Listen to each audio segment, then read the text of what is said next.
Merhaba arkadaşlar, kanalıma hoş geldiniz. Bugün çok lezzetli kıymalı kaşarlı pide tarifiyle karşınızdayım. Hemen yapımına başlayalım. Hamurumuzla başlıyoruz. 1 çay bardağı süt, 1 çay bardağı sıcak su.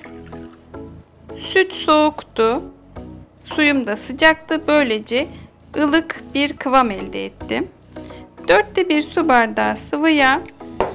Bardağı kirletmek istemezseniz 3 yemek kaşığı kullanabilirsiniz. 1 yemek kaşığı toz şeker, 1 tatlı kaşığı tuz, 1 paket de toz maya ilave ediyorum. Hepsini biraz çırpıyorum. Unumun bir kısmını koyuyorum. Tam kıvamını aldıktan sonra tam ölçüsünü size söyleyeceğim. Videolarımı izleyenler bilirler. Önce bunun bir kısmını ilave edip çırpıyorum. Daha sonra kalan unumu ekliyorum. Toparlanması daha kolay oluyor. Size de bunu tavsiye ediyorum. Unumun kalan kısmını ilave ediyorum ve elle yoğurma işlemine geçiyorum.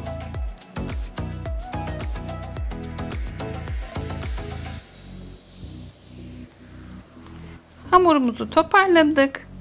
Ölçü olarak 3,5 su bardağı kadar un kullandım.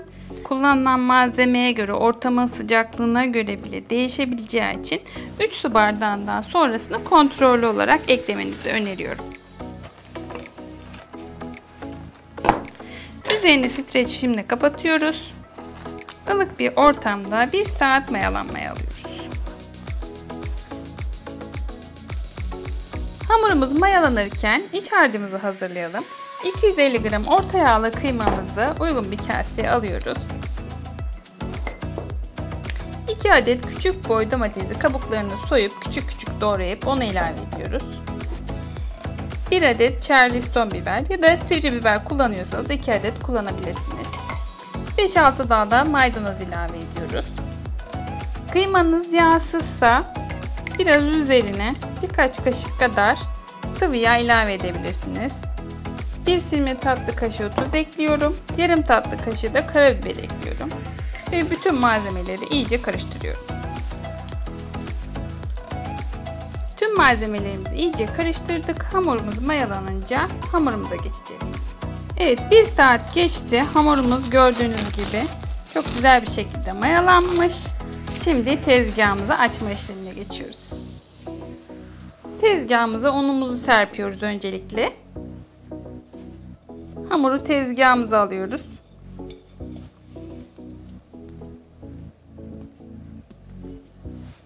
Hamuru önden arkaya doğru toparlıyoruz.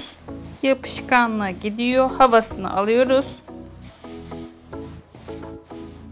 Hamuru ortadan ikiye bölüyoruz.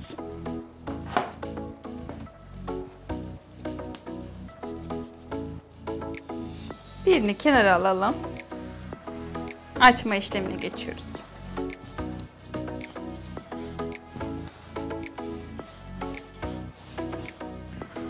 Hamurumuzu 35 santim çapında açtık. Şimdi merdanenin üzerine alıyorum. Pişirme kağıdının üstüne koyacağım. Çünkü diğer işlemleri yapmamız için bu gerekli.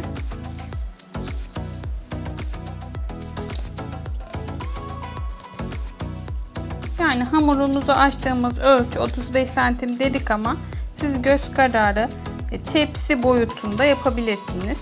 Zaten şu köşelerini kıvıracağımız için biraz daha küçülecek.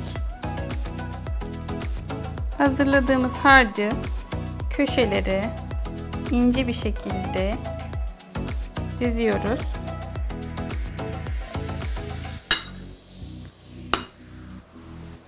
Köşelerini içe doğru kıvıracağız ama köşeleri bu şekilde sertleşmeyecek ve içi dolgulu olacak. Kıymalı harcımız içinde kalacak şekilde buralarını kapatıyoruz.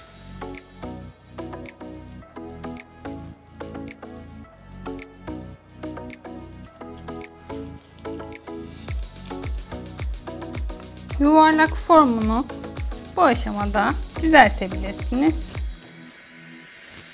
Şimdi iç harcını geçelim.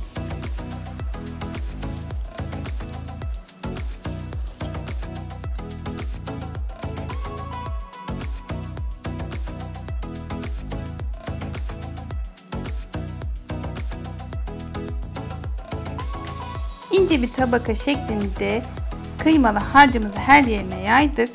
Şimdi üzerine kaşar peyniri rendesi ilave ediyorum.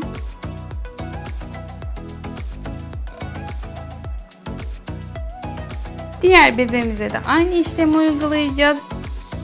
Yağlı kağıdımızın uçlarından tutarak fırın tepsimize aldık. Şimdi önceden ısıtılmış 220 santigrat derecelik fırınımıza alıyoruz. 220 santigrat derecede yaklaşık 20 dakika kadar pişti. Köşelerine tereyağı sürüyorum. Sert olmaması için zaten içi dolgulu bildiğiniz gibi.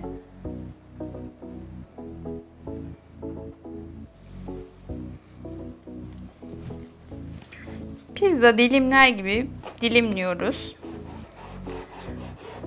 Eşit parçalar yapmak istiyorsanız önce bir artı şekli verip daha sonra çapraz keserseniz eşit parçaları daha kolay elde edebilirsiniz. Kıymalı kaşarlı pidemiz servise hazır. Afiyet olsun.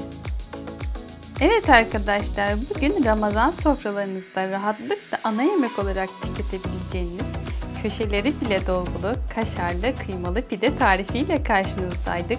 Videomu beğendiyseniz beğen butonuna basmayı, yeni videolarımdan haberdar olmak için kanalıma abone olup bildirim zilini açmayı unutmayın. Farklı tariflerde görüşmek üzere, hoşçakalın.